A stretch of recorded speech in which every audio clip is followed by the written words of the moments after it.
Hi guys, how you going? Just checking over my board. I walked out of the room while the chiller was on yesterday. The temperature delta controller's not working superbly, so came back and it was almost a swamp. Hairdryer out. She's alright. Anyway, today it's memory ICs. DDR3 memory ICs. How to spot them, buy them, what's worth ignoring and what's worth overclocking. So if you want to come on a journey down a rabbit hole, you can end up going chasing a lot of information after this online yourself. Let me say now, there's a thread out there that was done by one of the legends, TaPaKaH, which has some pictures of the sticks, the PCB, so you can identify them, spot them a lot easier. This vid will be a bit more about the stickers and the codes, G-Skill, Corsair, etc., so you can know what you're buying, because the memory companies intend to dud you.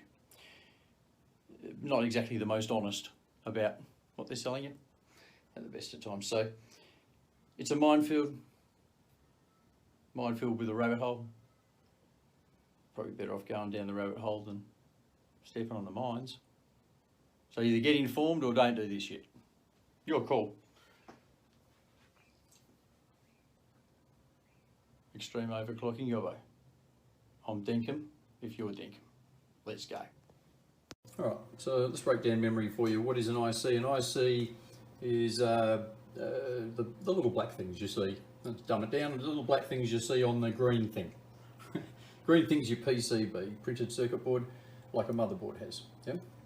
So everything's soldered and whatnot, and your traces perhaps will be built into board there. See. Now you can have single-sided, dual-sided memory. These are all a particular size, so you might have 8 times 128 or potentially 16 times 128 or 256 size chips or whatever, and that gives you your total size of your memory. The size of them times how many are on there gives you your memory size. Okay, so Elpida were a very common brand. Actually, what I'll do is I'll touch on this. Micron were probably the first ones to have DDR3 that was sought after. Micron D9s, quite often used by crucial ballistics and whatnot back in the day. I kind of took a break from computing. They were current when I took a break at that point in time. And then they went through so much by the time I came back, and I wasn't around for it, so I've had to go back and learn it. So Elpida were probably the next one to take off, if you like. They were able to do, you know, around that time to do 2000 frequency was pretty impressive. I had to, anyway, I won't go into that. I can get off on sidetracks. So in order to replace the D9 microns as the 775 stuff, and 775 and X48, X58 didn't really go above 21 to 2200 in frequency, and you could play with the timing. So Elpidas, you could put them on a more modern DDR3 system. This makes out of the way. More modern DDR3 system, and it's not like you're going to get them like the PSCs and whatnot to do 2600 or 2400 or whatever. They will be fairly limited in that regard. Now, how to identify them? I do not have any G-Skill that fit that bill. So I can't show you any stickers or anything to do with those. I've got it on the computer here somewhere. I meant to get some information up on here before I actually started this. Anyway. So, okay, so I think the code on the G-Skills was 690. So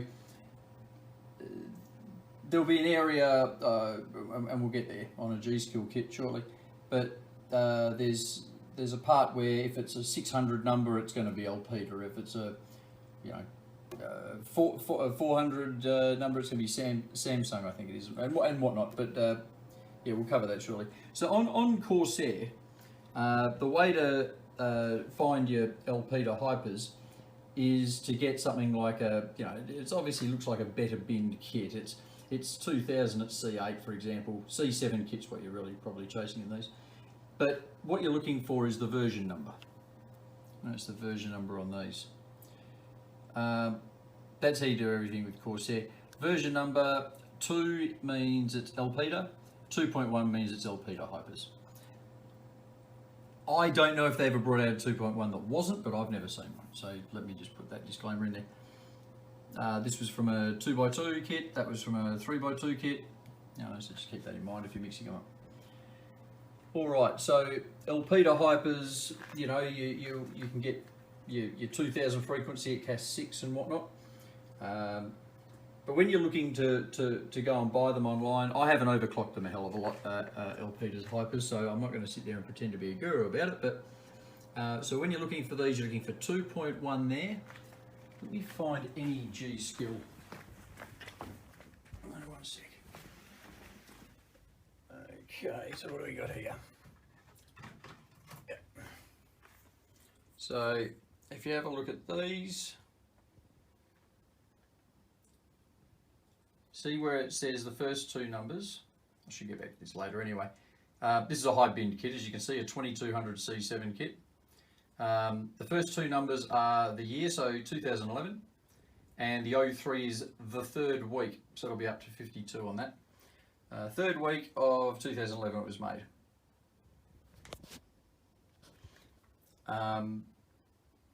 1040 means it's PSC. There are different numbers within that, so this is the PSC X, which is what you want for overclocking on LN2, and it's very good on ambient as well. So that's how you'll spot it on the G skill. Sorry, on the G skill for the hypers, it'll say 0690. There's a little variation on that that's escaping me. They did their stickers different earlier than they did later, I believe. So yeah, there can be some small variance there. Now Peter also brought out BBSE kits. I should touch on this also. There's still a handful out there, not many, of what's called base. So the way these are called hypers is on the actual IC itself, it'll say hyper, and the base will say base. Base perform like hyper, but a lot of them died. I don't know if they were actually a recall based on that, but they did, a few of them died early. BBSE, yeah, you'd time LPTA and base the same probably. BBSE is going to time more like PSC and be more respondent to cold temperatures, really cold temperatures. So I'll do a little one on the BBSE next, perhaps that might be the go. Okay, so back with another IC there. As I said, 0690 will be your hypers, possibly base. So this is a different kit again. Now, it was 2009, 36th week of 2009. 0640 means it is BBSE ICs that'll be on this. They will work very similarly to PSC, and I'll cover that more with PSC because it is the more popular kit, so stay on the line and you'll see that. Now, I don't have any, but I believe the Corsair code, if you're trying to find these, is 2.2. I showed 2.1 on the LPTA hypers. It's 2.2 for the BBSE. Now, memory companies aren't exactly the most upstanding in the industry. They're the car salesman. I've been one of them, by the way, so I'm not really slagging them off that hard, but they're the car salesman of the IT hardware industry. I mean, I've seen them have DDR4 3600 non-RGB kit that was B-die and one of the better bins on an AO PCB layout. They then released a 3600 kit that was rated at C16, The subs, if you looked at them, would be 1818 or something like that.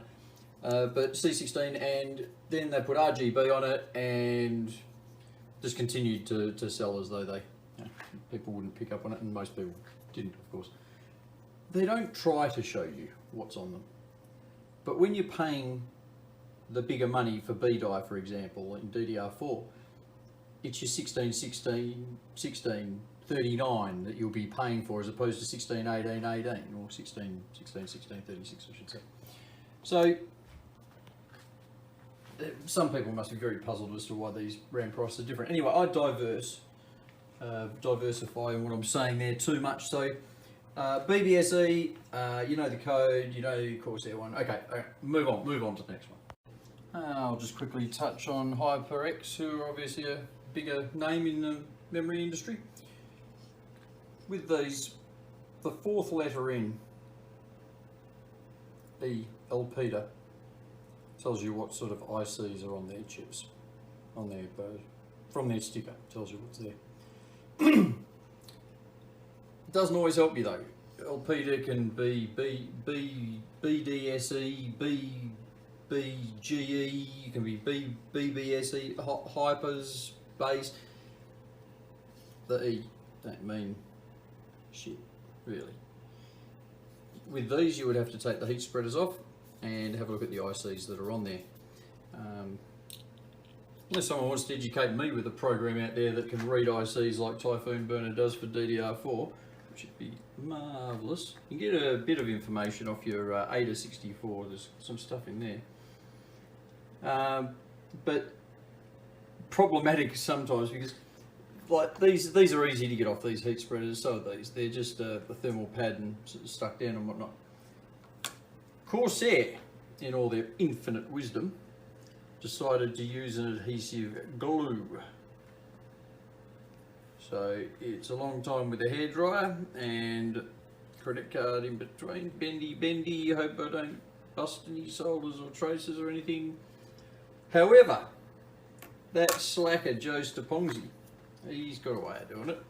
He just gets them and chucks them in a bucket of LN2 and they pop off. So it's okay if you've got it in your swimming pool, but you know, if you don't have any, it's hard work. So if you do a bit of LN2, you might want to wait till you get your next lot and take your memory spreaders off that way. But I would dare say you already know that trick. Not telling you anything you don't know. Okay, might move straight on to Samsung here. I probably should have gotten a bit more info before I came, because it's a little bit confusing, and if I get this wrong, please comment. Bullant, I know you might pop your head in here and have a look, or Splave perhaps, and Miller. If any of you guys have subscribed, actually watch any videos when they pop up. So Samsung's relevant in the space because on ambient temperatures, ambient air temperatures, it's probably equal best before it performs really well, let's just say that. The PSC is still a bit of a gun, but 2800, what should be able to do 8, 12, 8, sorry 8, 12, 12. A good way to spot the quality binned G-Skill Samsung stuff is to look for initially 2400 C9. That kind of gets you on the right track. What that'll mean is that it's a revision D, it's D-die if you like, but it's a revision D. Now, then within revision D, there can still be different ICs that are on the PCB. The reason I say look out for the 2400 C9s is because they're, as a rule, going to be HYKO, HYKO chips that'll be on here underneath. I can show you that actually. I've got a lovely kit of it here that I got off Mr. Splave, the world's best. Okay, so here we go. The stickers that are on here are from when David Miller, or MLRKLLR88, one of the top overclockers, did some binning on them in a Z9706 C formula in the outer slot. So these were never, I don't think they're ever released. These are like a sort of a pre-production. They're not ES sticks, they're sort of a pre-production, never got sold. Kingston kit of 2666 C10, yeah, something like that. And they're really sensational Samsung sticks. So if you look on here, my older eyes are trying to focus with you. Okay, top right corner, HYKO, HYKO. On a, right. See at the end of the middle row, it's a D. Show that you're running a D die D revision. Okay, so much to my dismay, I've got 4 sticks of this in a four-way kit. I've taken the spreaders off, getting all excited, HYKO has to be. And I've got, not HCH9, which would have been better, it's got CKO ICs on here, so they're obviously just a set of really good CKs because they weren't super impressive. And they work lovely, they're really good. They don't overclock superbly, but they actually overclock a little bit too. So on Samsung, sorry, on G.Skill, you're looking for a 2500. See that? 2014, 45th week in, so 14, 45, 2500 is your Samsung. There's other Samsung numbers too, like 2400 or whatever, but no, sorry, 1500. It's the 500. The number in front of it changes, but the 500 means the Samsung. I'll get kicked if I'm wrong. So, yeah, ultimately you want D revision with HYKO on there. On Corsair, focus in on this. Corsair 4, version 4 means Samsung. I'm pretty sure this is HYKO. 413, I'm pretty sure made it. This platinum one has to be a HYKO IC, I'm pretty sure. But it is a low frequency 1866. I mean, really, you want to see up in the 2000s plus over 2000. But yeah, Dominator. I mean, this is another one, guys. Watch out for this. How can you possibly sell a kit of Dominator RAM that's the best? It's Dominator, and see a 5 up there. 5's your Hynix. You don't want to see a 5. There's no Hynix kits that they're going to compete with the top HYKO kits. Not even come close, really. So, yeah. I wonder, has anybody ever seen, comment in the comments if you have, anyone ever seen a Dominator kit or a Samsung, a Trident X or Z kit that turned out to be Nanya or Commander? That would be funny. Okay, next we're going to move on to Hynix, which is an IC you probably won't bother with, really. They were relevant for a while, people had to play for a bit, but with it being too many other good ICs out there to use, you wouldn't bother. But on a Corsair, you are trying to find version 5.1 if you are trying to find them at all. But they're good daily drivers when you're going with the 4 gig sticks, for example. A lot of 2 gig sticks out there with the best stuff.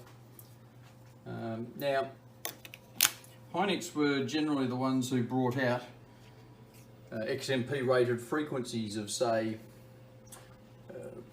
2800 and above, let's say 2800 and above, up to 3.2, 3.4, something like that. I think the record for frequency is still held by Knox Knight, a fellow team member on OCN, with something ridiculous like 4000 megahertz on DDR3, guys, seriously. So this is as you can see, a 2666 C11 kit that I'm not sure I've ever actually fired up and used. Just a heads up, strontium. It's all Hynix as well. As far as I'm aware, I've not found anything strontium that's not Hynix. So AFR, MFR, there's different types of ICs for them, but if you want to look into it, look into it. I'm not the one to teach you that. Okay, there are another couple of random manufacturers of memory. Quite frankly, who cares, but 8.16, an 8, you know, I mean, it's nice, it's a 4x4 kit and all that sort of stuff, daily driver and like, but I mean, if we're talking overclocking performance and all that sort of stuff, forget about it. Nanyun Commander, mate, low grade memory sticks. What else was I got to pull out of here? There was something else. Oh, no, that's not it. Okay, that's fine. Something else, and I can't remember what it is, so it's obviously not very important. I haven't got anything. I think the 8 means Nanya. Commander I think is 9 or something like that. It just means if you see 8 or 9, run away. That's about it. Okay, I've got to move on to the most important IC next, I dare say. Right, I just got 2 trays out for this one. We're on to PSC. PSC memory is the be-all and end-all of DDR3 overclocking. 2 gig sticks as a rule. I don't actually know if there's a 4 gig stick out there that does the job. I should know, but I don't. Now, what's the best way to start this? So, as I was showing you sticker codes before, 1040, that's what you're after. So, 11th month, 3rd week, sorry, 2011, 3rd week. 1040 means PSC, which is the manufacturer, and they're chips that are of the X background. Put it that way. I think this was a low bin PSC kit from memory. And until I see it, I won't be able to say for sure.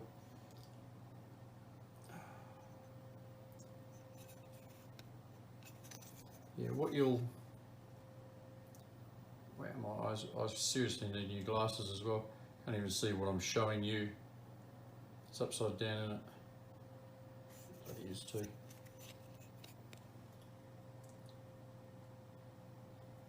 I don't know what I'm doing. I'm spinning them upside down on myself now. Bloody useless I am. Anyway, you zoom in there, slow it down.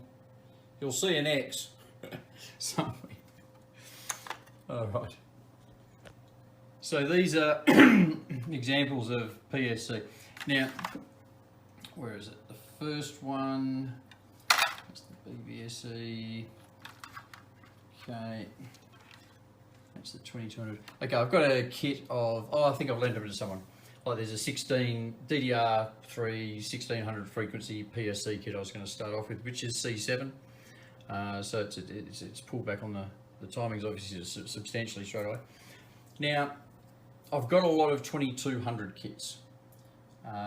This is a C7, but the timing's a 710, 1027. I've got frequency of 2000 at 99924, and they're all PSCX. These are binned better, number one. G-Skill only do memory for a start, so they're the best memory producer in the world for getting overclocking memory. More chance of getting good chips, good sticks and all that sort of stuff. Team Group and whatnot are out there. But Corsair don't even keep up with G-Skill, really.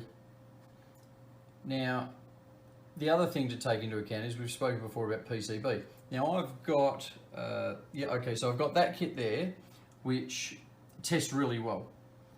It overclocks lovely. I mean, 2666 C8 wasn't an issue, just initial testing. But I've been told that these have got a 6-layer PCB on them. Now, these, let me just make sure I am right.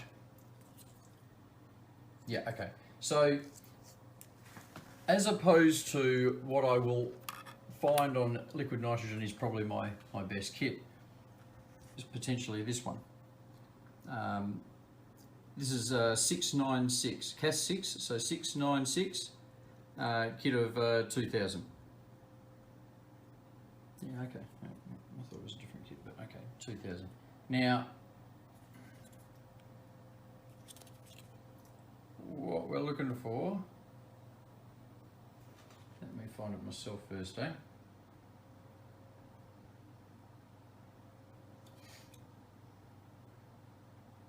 Ah, so this is the ST-PCB. It's hard to show you. Terrible. Me and my terrible light for you. It's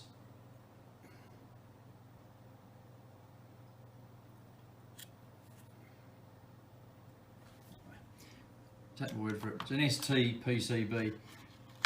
The better sticks, and that means it'll have a 6-layer PCB as opposed to an 8-layer PCB, which is what you're really going to want. And what you'll find on, oh God, why does it want to make life hard for me? Organisation map before you do these videos wouldn't go astray, eh?